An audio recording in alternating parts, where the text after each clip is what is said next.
At an early age, we're taught that the lion is the king of the beasts and that it lives in a pride. People have always been intrigued to know why lions are the only cats who live in family groups. Perhaps it's easier to bring up the cubs this way, or to hunt together rather than alone.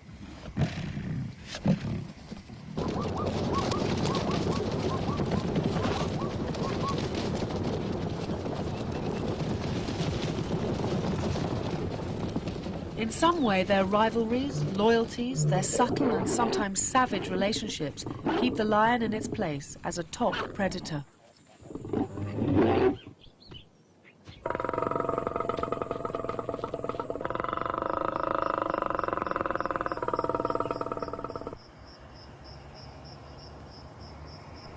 I've come to Kenya's Masai Mara to unravel the lion's story.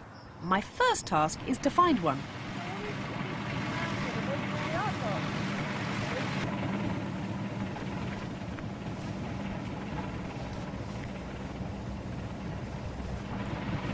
I'm fortunate to be with one of the best guides in the Mara.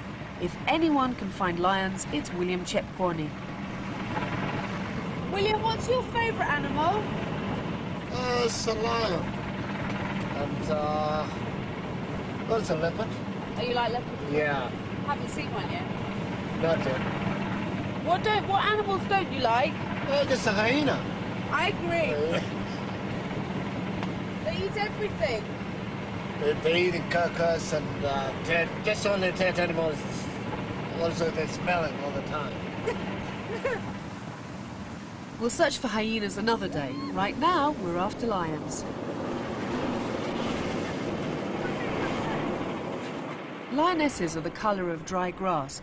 Out on the plains, they blend in so well with their background that they're difficult for their prey to spot. Adult males are more conspicuous and can spook the herds. They have the reputation of being lazy and living off the females. But it's an advantage to the whole pride if they stay well out of the hunt. That way, everybody gets to eat.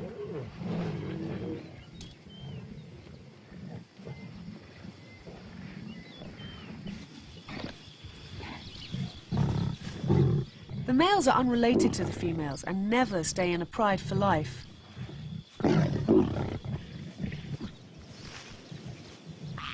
The females are all born into the pride and never leave it. They're the owners of their territory and keep the family together.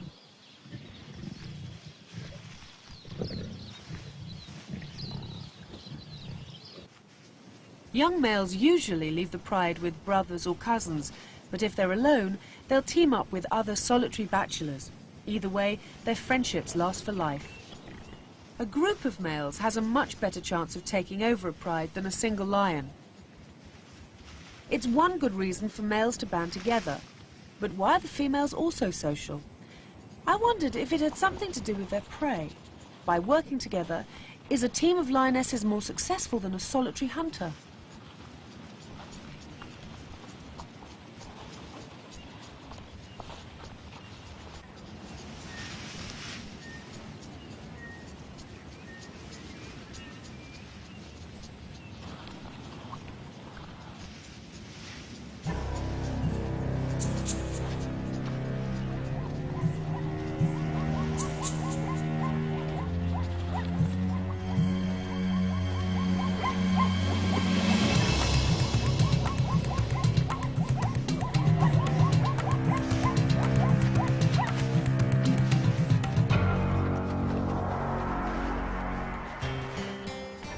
Wildlife cameramen are some of the best people to talk to about their subjects because they spend months, sometimes years, completing their films.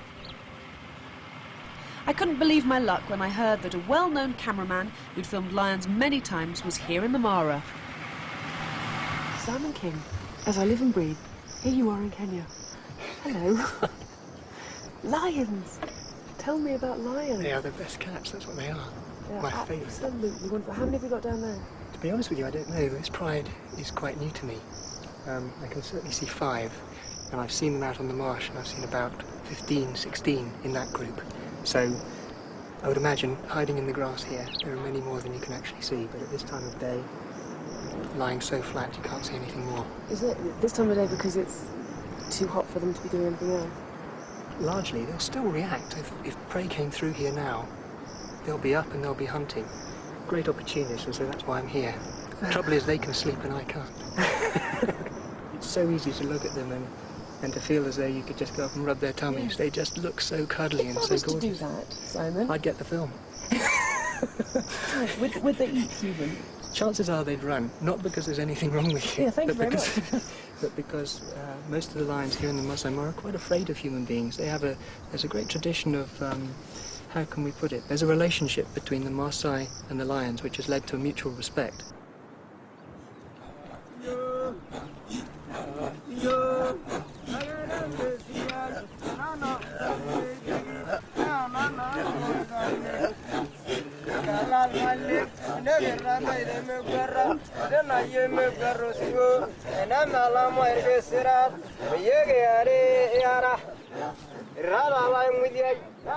In the past, after their circumcision rituals, young Maasai warriors had to prove their worth as men by joining a lion hunt.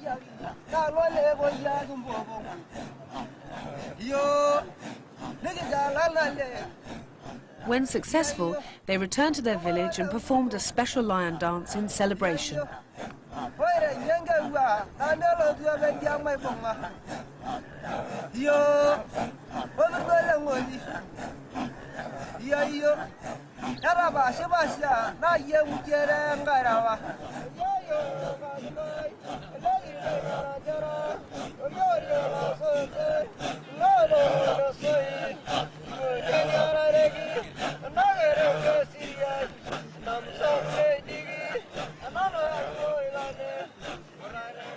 Once the whole village would have joined in, but today the dance has lost its significance. Lion hunting is now illegal. The tradition continues, but mainly to entertain tourists.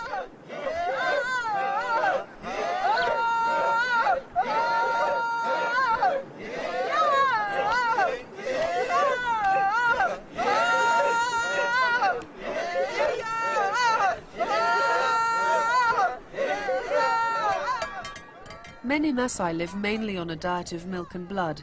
Just as in the past, they still rely on their cattle, sheep and goats. They had good reason to kill lions, since the big cats do occasionally hunt their domestic stock.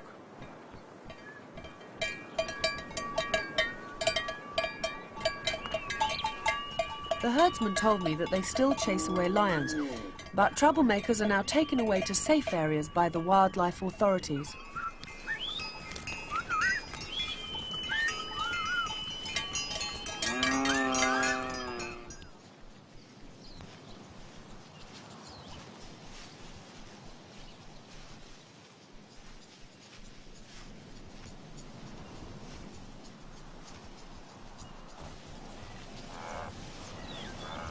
When the migrating herds of over 1 million zebra and wildebeest are in the lion's territory, life is easy.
They kill medium-sized prey with a bite to the back of the neck, which severs the spinal cord.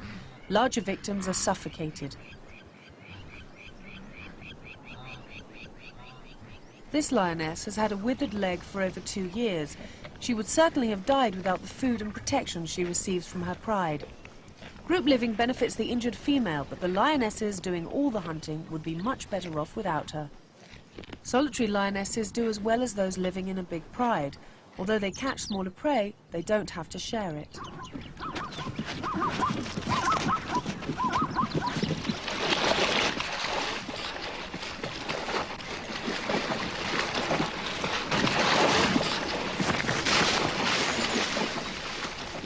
But they're less successful at catching large animals. So, Simon, why are lions social? Perhaps the most substantial theories is that being together they can tackle much bigger prey than if they were solitary. The trouble there, of course, with that is if they do catch something, there are many more mouths to feed, so it has a downside. Although I've seen it in action. When there are lots of wildebeest here, there's really no need for the lions to hunt together, although they still do. There's so much prey that there's no problem, but as soon as the wildebeest go, they're left with nothing more than a few warthog or the formidable buffalo. And for a lion to tackle a buffalo on its own, it's got to be pretty special. And so when they're sticking together in a pride like this, they can tackle something the size of a buffalo, and then they've got something like a ton of meat to share between them. Lions always go for the easiest option, and a newborn calf is less effort than a fully grown adult. While this female was giving birth, the herd wandered off and are now some distance away. Somehow, she must keep the lions at bay and get her calf nearer the herd, but the odds are stacking up against her.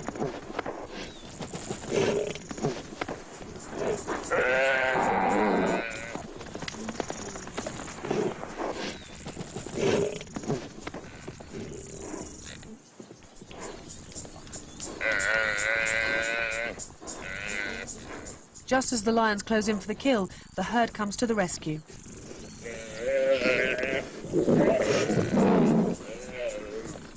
One of the pride males has an injured hip. 3 legs are barely enough to take him out of harm's way.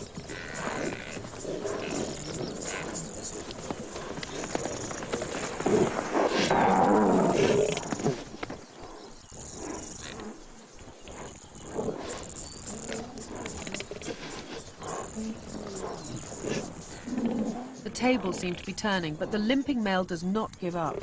He's badly out of condition, desperate for food and convinced that the calf is his one chance of a meal.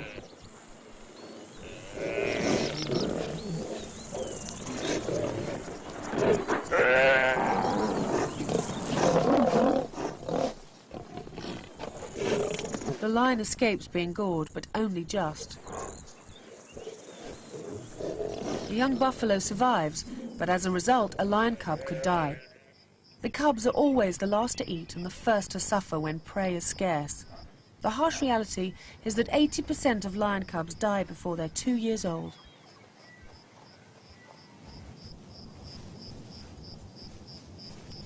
At the end of the dry season, the lions will eat almost anything. They can get an ostrich egg into their mouths, but their jaws aren't strong enough to crack it. Sometimes the lion is more a knave than a king. They steal or scavenge almost 30% of their food.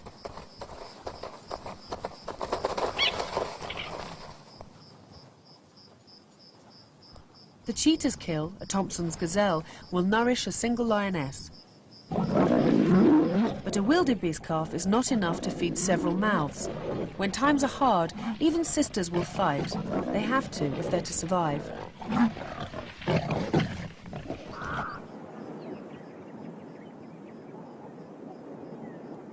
With no lionesses to feed them, lions who have lost their place in a pride to younger, fitter males turn to desperate measures. Many a lion has died from infection as a result of getting porcupine quills deeply embedded in his mouth or paw.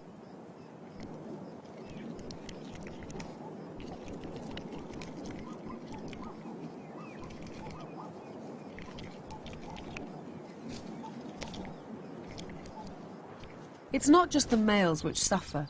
This lioness is close to starvation. In times of drought, there's precious little food. The females do most of the killing, but get the least to eat because their pride males invariably claim the lion's share.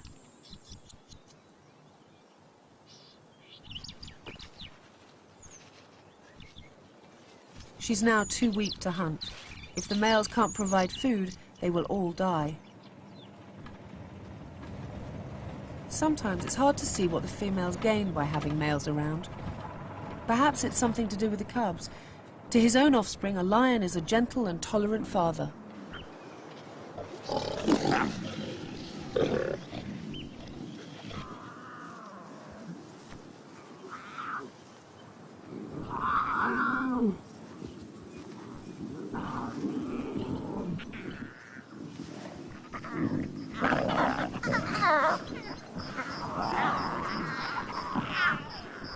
All the females in this group are going to be related one way or another. They're going to be sisters, they're going to be aunts, they're going to be mothers and children of one description.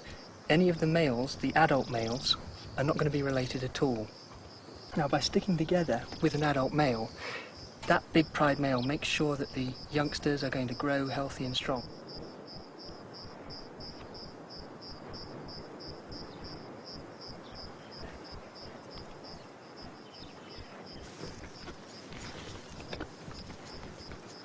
But how does a male behave towards his cubs in times of hardship, when he's hungry and the kill is small?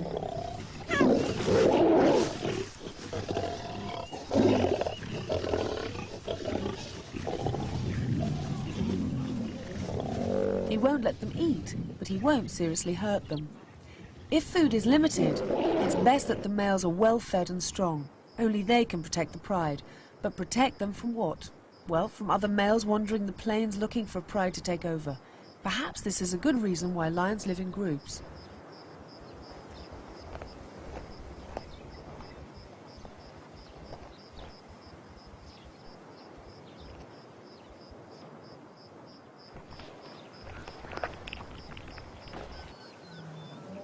To protect their cubs, the pride defends its territory by patrolling its boundaries and roaring.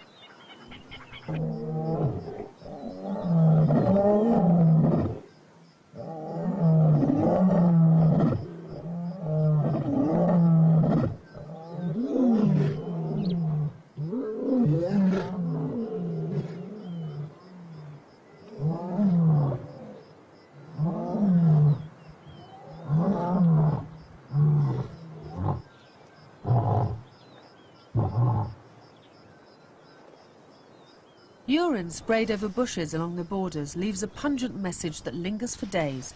For any strange male, the signs are clear. Stay away. This territory is taken. But there comes a time in every male's life when he must take risks. These bachelors are coming into their prime. They're ready to take over a group of females. It's time to make their move.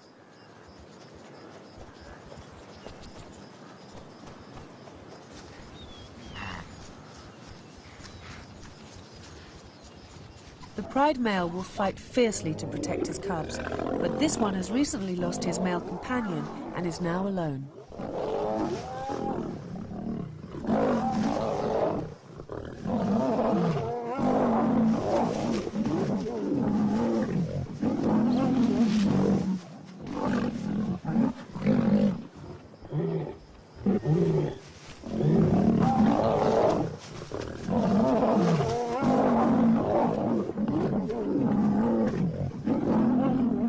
Male lions are sometimes killed in takeover fights, but usually it's a matter of numbers. The king is down. Long live the kings.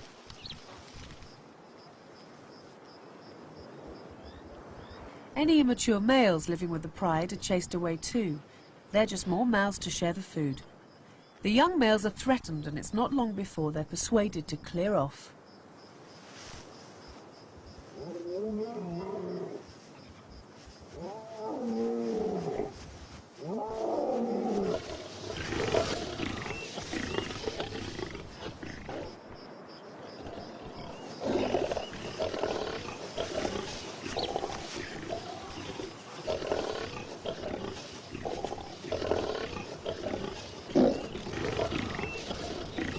A male in his prime is probably about 4, 5, 6 years old.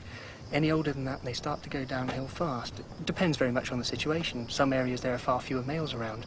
At the moment, there are very few nomadic males here in the Mara. However, if he goes and another male comes in, his number one job is to kill all the babies. Now, that sounds horrible, but without doing that, he's looking after somebody else's interests, perhaps for some years, and he's only probably got 2 or 3 years as the pride male.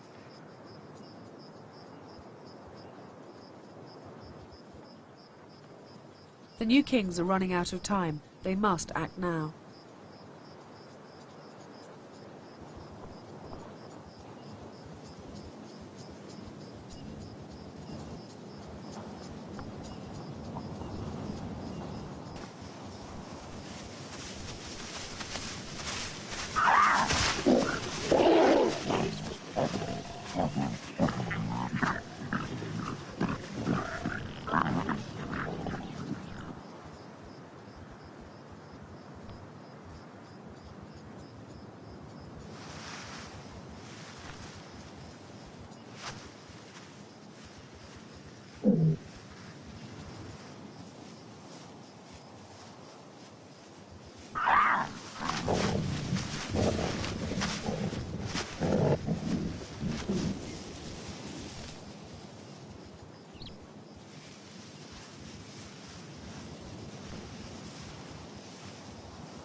If the male's behaviour seems harsh, perhaps the female's is even more surprising. The females, the mothers of those cubs, are going to come straight back on heat, going to come into estrus immediately. The minute the babies are killed? Yep. And because, again, it's in their interest to make the most of the new male's reign. They're not likely to conceive for at least 3 months. They can hold back on the conception. Yep, they can hold back on actually conceiving. So at about that time, they know that the males who are with them are going to hang around. They're tough enough. They're strong enough. They're going to do the job. They hold the men off for 3 months. No, they keep mating. They keep on mating. Right. But they don't actually conceive. Usually for about 3 months. And then after another 3.5 months of gestation, the cubs are born, just in time for those fit young males to look after them and make sure that they reach adulthood.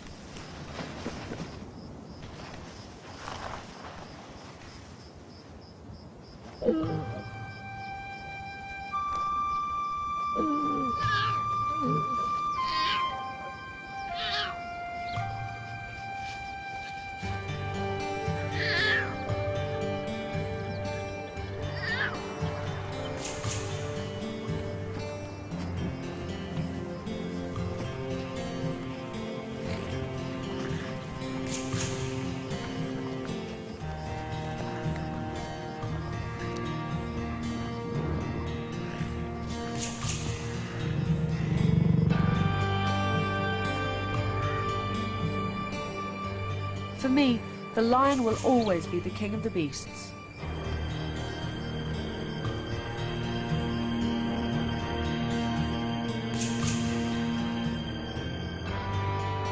Here on the African plains, no other animal comes close.